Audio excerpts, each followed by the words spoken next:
reconnect. Yes, they're going. Connect. Yeah.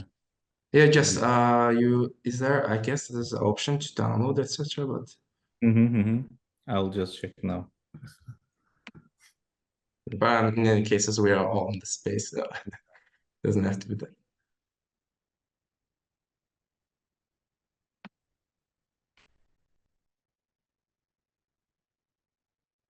All right then. I would like to welcome all participants to join us to this amazing and inspiring speech with the Mahad Nair and Ozan Kara. I've been really fascinated by their activities over the space, sustainability, technology investment, and many more. And within this talk of 1 hour or so, we'll just go deep dive into our main topic, which is going to be the future of small sats and design and sustainability in space. Uh, Besides being it's about the small sats, we're going to try to cover many technological areas in the space industry, and especially how to address the design and analysis and all of that in order to not only develop the necessity coming from the technologies of space, but also to sustain them and allow for other players to join and interact within the space. And without further ado, I would also call this the connection to our talk today is the Space Generation Advisory Council and the Other Cosmos, the Space Agency of Azerbaijan. With your permission, speakers, I would like to just briefly share my screen and go over the actions of the SGAC, the great immersive activities, and some of the information about the other cosmos as well. Let me just briefly do that. And I'll be just really quick on that. All right.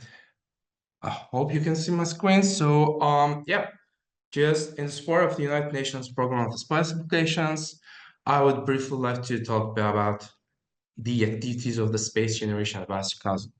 The Space Generation Advisory Council, for short, this case is a non-governmental and non-profit organization and a network which eventually aims to represent the university students and young professionals across the globe within the age of 18 to 35 of the United Nations Space Agency, Industry, and Academia.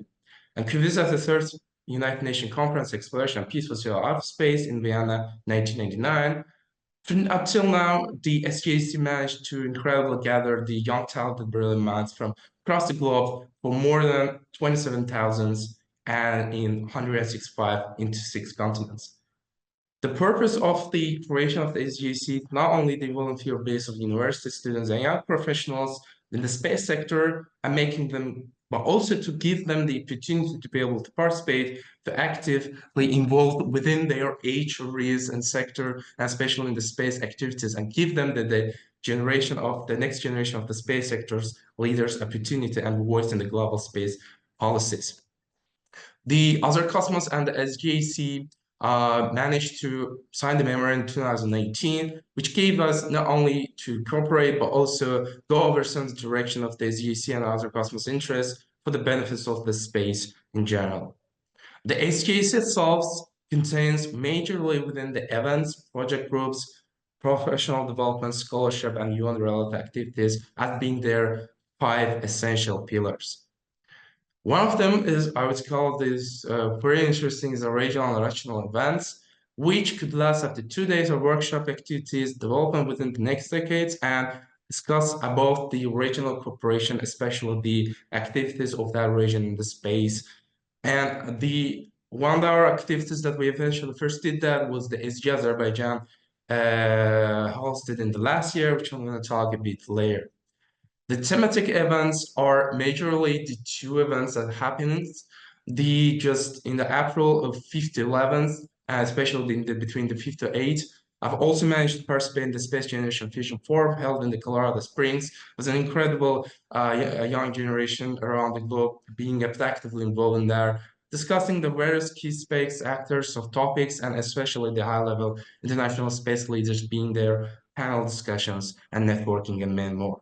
Which is the other ones, the space generation held in the SILA shows, STX, Innovation Dentistry annually, which also has been passed for now, and it also managed to us more than 200 delegates, and especially touching the various of partnership in the future space leaders of the foundation.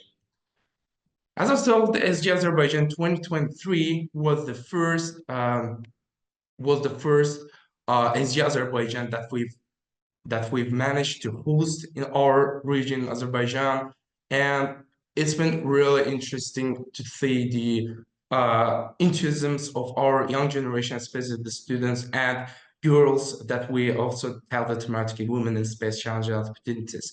To be able to see their through their volunteering activities, especially in the space, I see space in technology and the information telecommunication really inspires us to motivate and even move forward in that regard.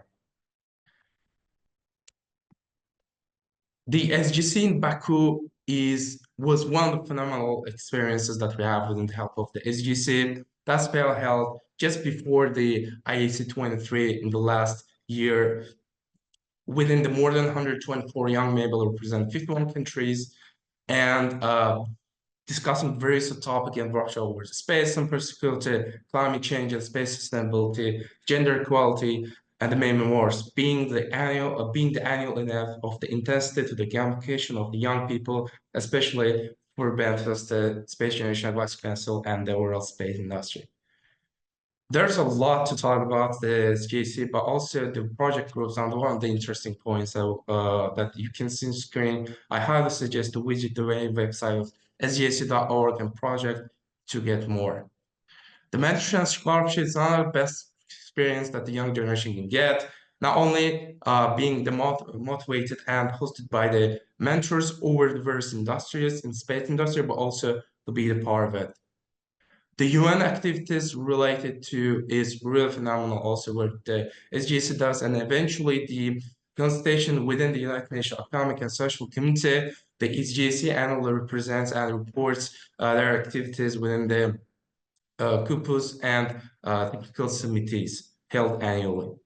Why become the member, you might ask? Well, just in our experience, also beside for me being the senior hardware research engineer at Azure Cosmos for 5 years now, the SGC community really started to grow and give me a lot of experience, especially in the networking, getting to let people know, especially the activities and the new startups, new upcomers players in the space industry. Currently, we in Azerbaijan do have two MPOC, Mirvari Alamova, and me, Nadir Atayev. So we are really keen on to benefit, to work and sustain their activities in the SGACs and beyond. Just feel free to go through the vacancies per month that happens almost monthly in the SGAC website. Especially look out for the news, become member, and participate for the benefits of the humans in space, their activities, and overall the sustainability of our Earth and the space. Without further ado, I'd like to end my speech, and thank you very much for listening to me. And now I would like to go to the main, the interesting points here, which are I'm really also happy to see the Ozan Kara and the Mahat Nair here. For the first, you might have known we've chosen a very interesting topic to go over that, especially in our era where the sustainability not only matters for the benefits of humanity, but also nowadays for the space itself, for outreach and accessibility as well. And I'm sure both of you have prepared very greatly with their preparation, and me as well. I'm sure all the delegates here are joining online, but we're really happy to listen you up. With that, first, I would like to give the floor to Mahat to present the slides and also to touch on our important points by introducing himself first. Thank you, Mahat. The floor is yours.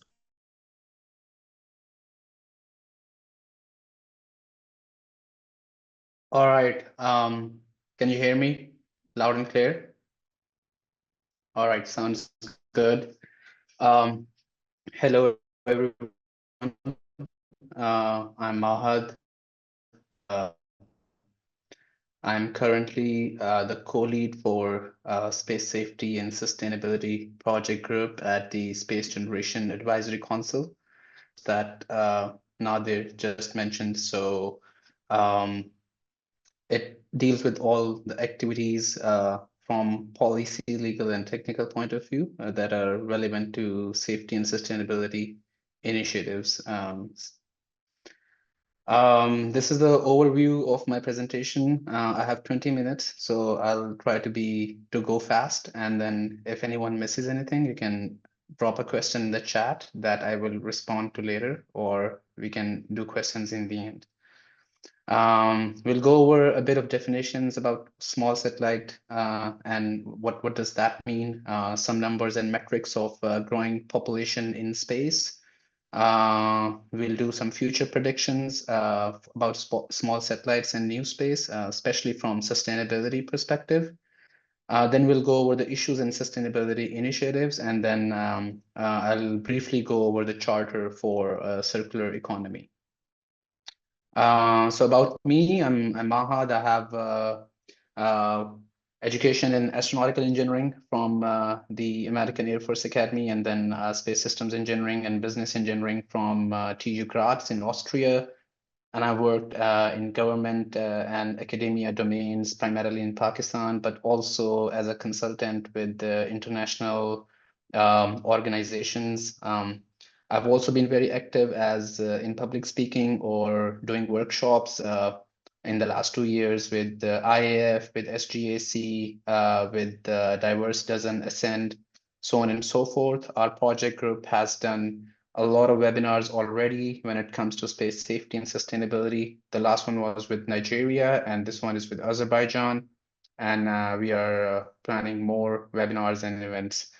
I was the emerging space leader in 2022, an AIAA Diverse Dozen for space traffic management in 2022 as well, and SGAC Nebula Award winner for 2023. So this is just some highlights of some of the work that I've done with different organizations to highlight, especially the role that emerging space economies can play in the evolving space traffic management frameworks. So now we'll quickly go over the definitions. Everyone is using SmallSat, CubeSat, NanoSat, PicoSat. So it's important to really have an understanding of what these are all about. So when we are discussing small sats, the term small sat is typically used to describe the mass and size, which is usually between 500 kilograms and maybe a little bit above and beyond it. And that is called a small satellite or a miniature satellite. The factors that characterize small satellites are mass, size, orbit, application, and mission duration.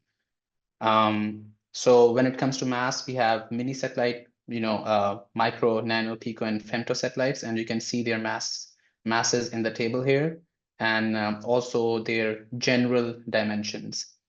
We also have their orbits mentioned for the orbit applications, but that's not a hard and fast rule. Depending on the satellite application, it can be in any orbit. But then when we talk about small sats, what happens to the CubeSat? What is a CubeSat? So CubeSat is a type of a small spacecraft that follows a set size and shape specification. It's in the form of a cube. And as you can see in the diagram, we have different sizes. So 1U, 2U, 3U, 6U, 12U.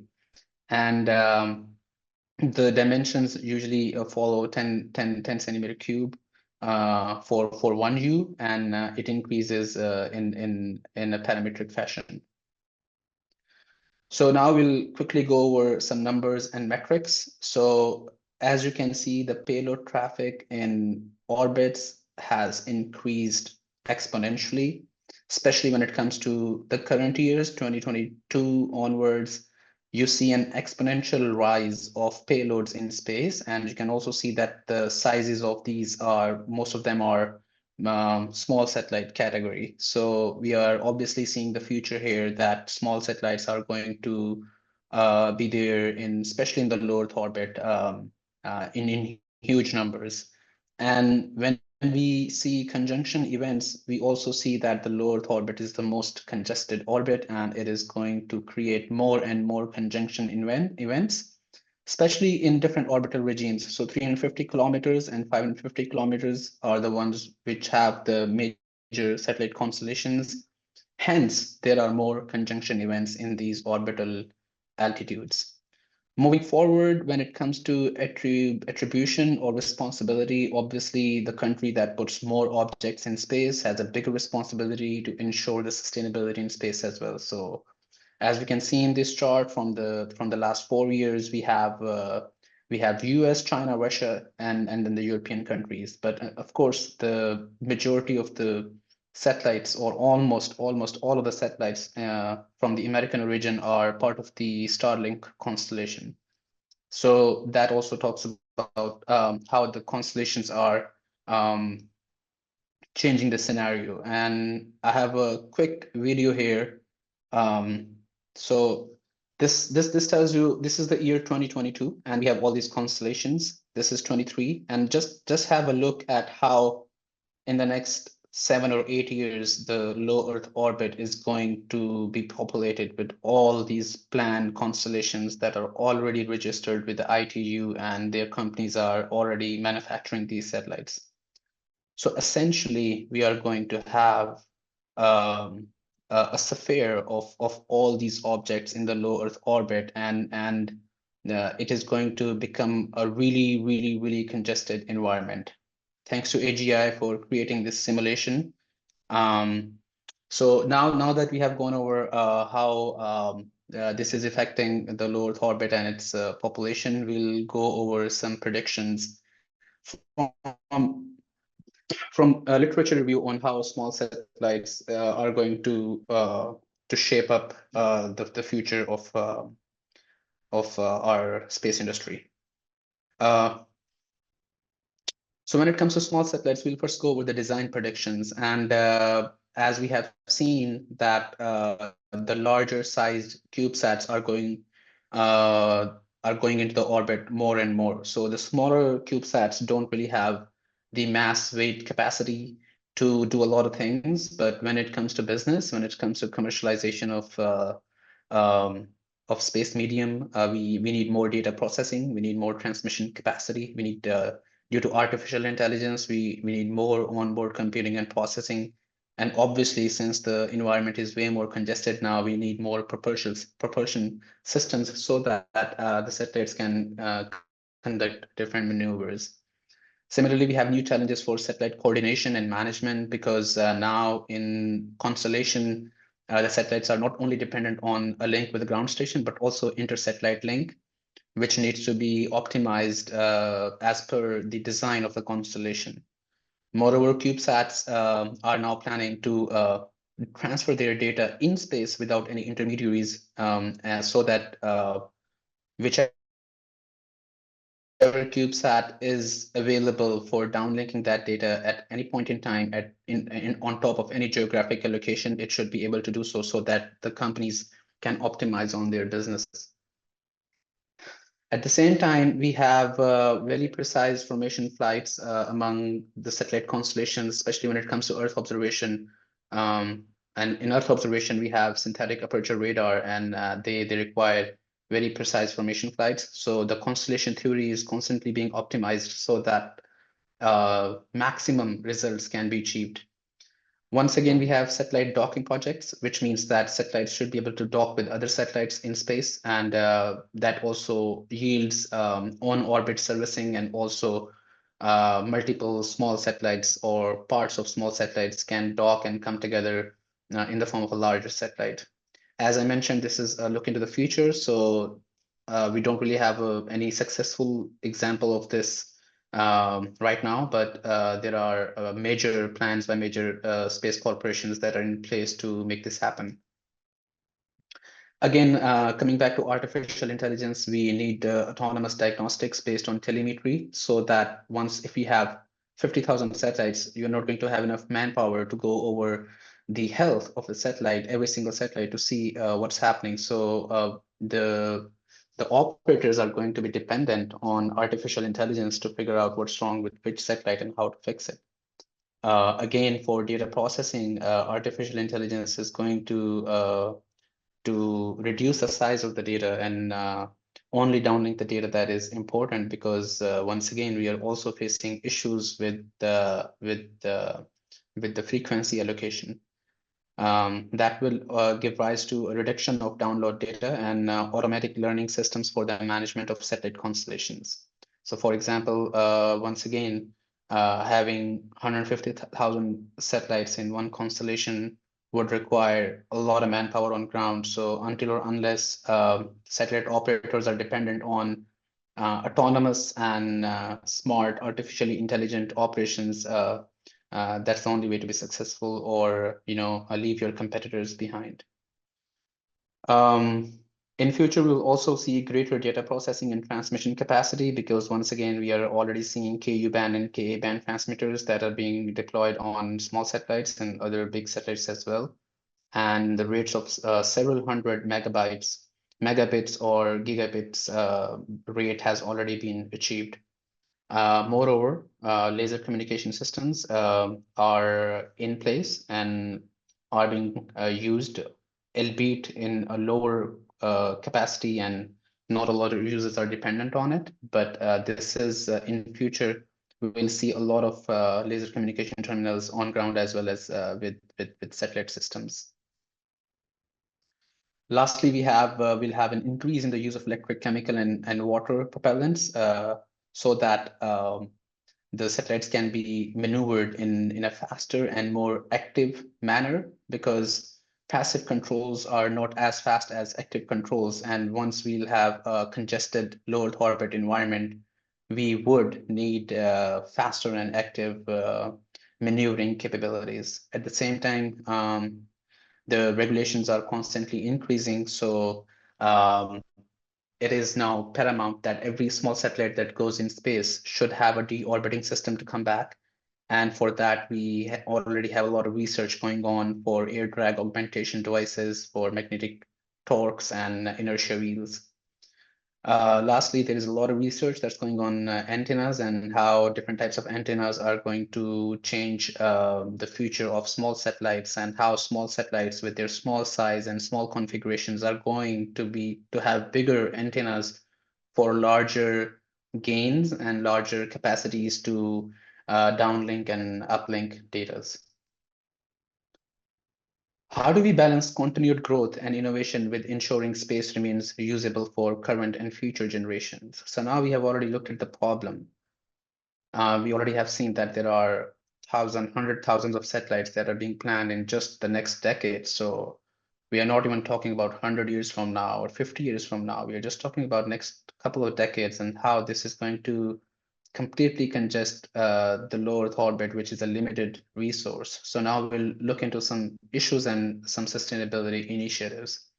So of course, the issues is there's non-mitigation of dead objects. So just a few years before today, there was literally no responsibility on owner-operator about their dead satellite. You put a satellite, you use it, you get the services, and boom, it's dead. You leave it there. That's a really irresponsible behavior now. And if we continue to put objects in space with non-mitigation after they are dead, we are going to have around 100 collisions in just low Earth orbit, statistically speaking, in the next 200 years. So it is paramount that the objects that are being put in space should have mitigation measures, especially when they are dead. They should deorbit, come back, and have a controlled re-entry. And there's a lot of research going on controlled re-entry as well.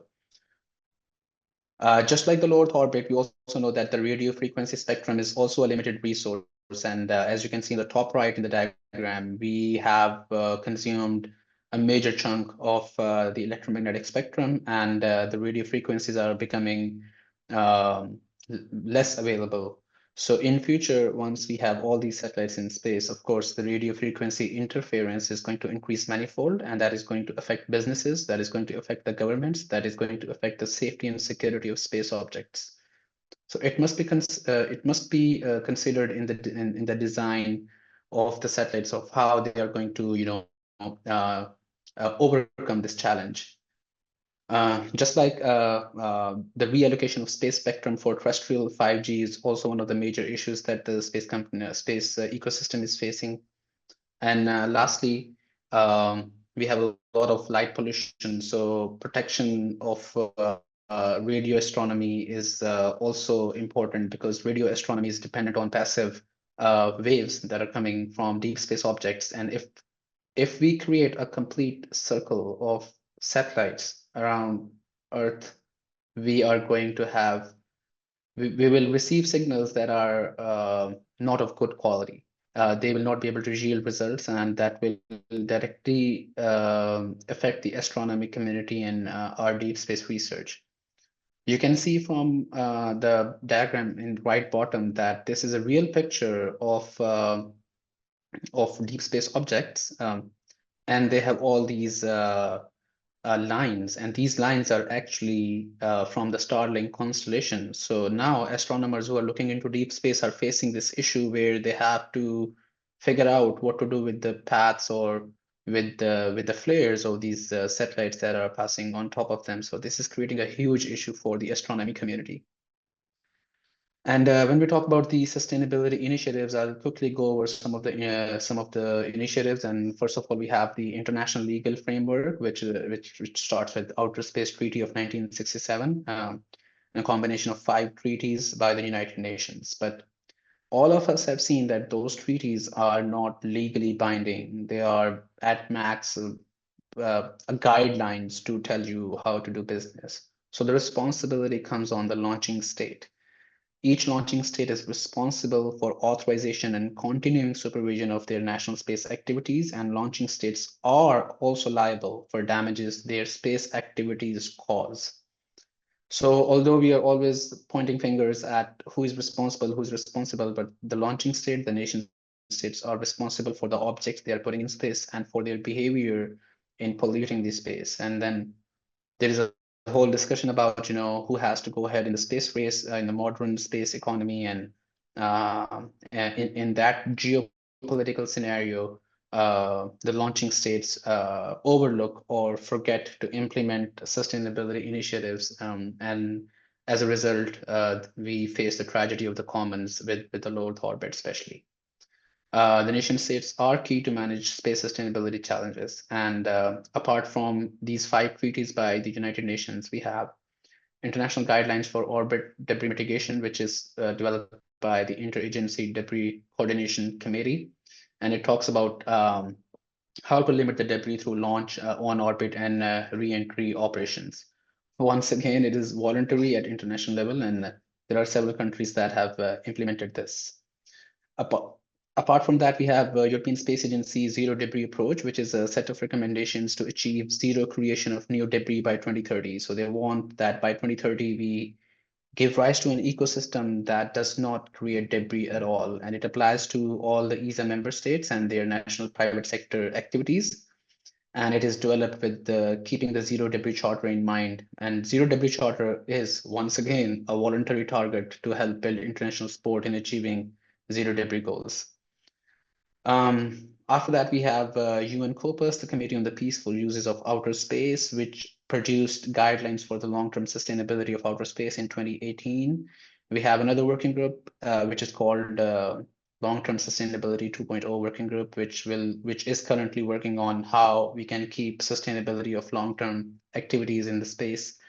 And then again, another initiative is being planned, keeping the astronomy community in mind to have dark and quieter space. I have so much more to talk about this, but keeping the time in mind, I'll move forward. The private sector is once again also very active now when it comes to sustainability initiatives. And we have Space Data Association, which is a nonprofit entity created in 2009 by major satellite operators, and it provides value-added services for close approach warnings and radio frequency interference. We have Space Safety Coalition, which is a group of 40 like-minded companies and NGOs that develop best practices for sustainable space operations and pledge to abide by them. We have Confers, which is also an industry association of 50 plus companies that are developing best practices and standards for satellite servicing. We have Satellite Industry Association, which released a set of principles of space safety for the commercial satellite industry.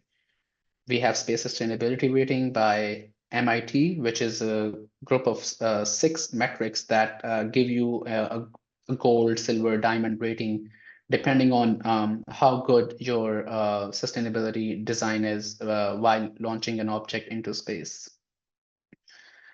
Again, we have AIAA Satellite Orbital Safety Best Practices, which was developed by AIAA, Iridium, OneWeb, and SpaceX, and it contains best practices for low Earth orbit operations. And lastly, we have the Paris Peace Forum Net Zero Space, which is a multi-stakeholder platform that aims to achieve sustainable use of outer space by 2030, and depends on mitigating the production of new orbital debris and remediating the existing ones. So all of these, the one common word that you might have heard in all of these things is best practices, guidelines, and as you see, like there is nothing legally binding or mandatory best practices that are there. So despite all these initiatives from the private sector, the space environment is still facing an emergency situation, in my opinion, when it comes to polluting the limited resource of low Earth orbit. The last part of my presentation, I'll quickly go over the Charter for a Circular Space Economy, which was published by Moriba Jah, and you can read this charter online. It is absolutely great when it, in terms of its different postulates, and you don't have to read the slides that are coming, but just focus on the words that are highlighted. So once again, the vision for this is a future where space activities prioritize sustainability, minimize waste, and contribute to a circular space economy that ensures the long-term viability of space activities and exploration. And a circular economy is an economy which doesn't produce any waste. So a circular space economy is an economy which doesn't produce any waste in space. So essentially, it's a zero debris charter. And when we talk about it, we need to really have international cooperation, because without international cooperation, there is literally no way forward when it comes to ensuring the safety of assets in space and minimizing debris generation events. So space debris generating event will be considered harmful interference, and the charter also reinforces to minimize the use of single-use satellites and rockets. Similarly, the article also talks about the accountability through mutual verification, monitoring, and assessment of space operator behaviors. So essentially, we have to challenge the way we are doing things right now. We have to change our behavior. It also talks about capacity building, because without capacity building, we don't really have enough manpower to figure out what's happening. So with all these thousands of planned constellations, planned satellites in many constellations, if we don't have enough capacity building across different countries, across different stakeholders, across different sectors, there is going to be a lack of a common ground when it comes to very critical topics such as collision avoidance or conjunction analysis. And you have a difference of opinion, and difference of opinion results in collisions. And that did happen back in 2008 when the Iridium Cosmos collision happened. Once again, holistically, we need to be transparent to conflict avoidance and increased orbital safety. Have to make environmentally informed decisions and outpace the environment's ability to provide feedback on unintended consequences. Article 2 talks about coordinated efforts, data sharing, open data for accountability, mutual verification, and monitoring. Again, Article 2 talks about cross-referencing databases and registries. And this is something I really want to talk about, because right now, we already have so many databases that so many different stakeholders are reliant upon. We have SpaceTrack, SatixTrack, we have Union of Concerned Scientists, we have European Space Agency database, we have IZON database, we have NASA JPL database.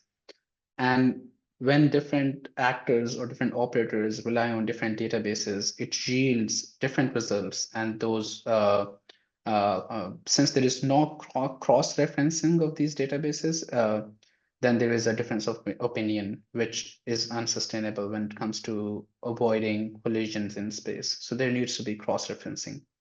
There needs to be an international cooperation framework that strengthens the language, that moves towards mandatory practices, that moves towards liabilities and moves towards legal bindings instead of best practices or voluntary behaviors. We have to design for sustainability, sustainable design, reusability, modularity, and minimize the environmental impact. We got to stop use single-use objects. We have to stop leaving those objects in space. We have to make use of the space sustainability rating that mentioned, and not only use that, improve it constantly so that the rating system evolves as the space ecosystem is evolving. Now, once again, we have to recover, we have to recycle, we have to make sure that the defunct satellites and space debris is not left in space, and it can be reused. We have to focus more on leasing, on repairability, and extending the operational life of space assets. We have to have responsible disposal of single-use satellites and rockets, and instead of just leaving them to deorbit passively, we need to have active processes that rely on active propulsion mechanisms to come back, deorbit, and not be abandoned. The objects are to be designed for demise in a responsible manner. Regulatory frameworks, we have already talked about it, so I'll quickly just skip this. But once again, we need to improve our regulatory frameworks, have compensation for damages, issue liabilities, do conflict resolution to improve our coordination between space assets. Education capacity building, something that we are all aware of. Innovation of critical solutions in orbiting servicing, ISAM, servicing, assembly, and manufacturing. It needs to have a sustainable dimension. It should be researched with keeping the sustainability in mind. And the ongoing innovation in sustainable technologies and practices should be encouraged and improved. Considering the time limitation, I'll stop here. You are welcome to read the remaining articles online or get in touch with me if you want to discuss those. But we'll just directly go over to questions, or I'll hand it back to Nadir to see if you are doing questions now or if you're doing questions after Ozan has given his presentation. And that's all from my side. Sorry for the fast speed, but I hope you got something beneficial out of this. Thank you.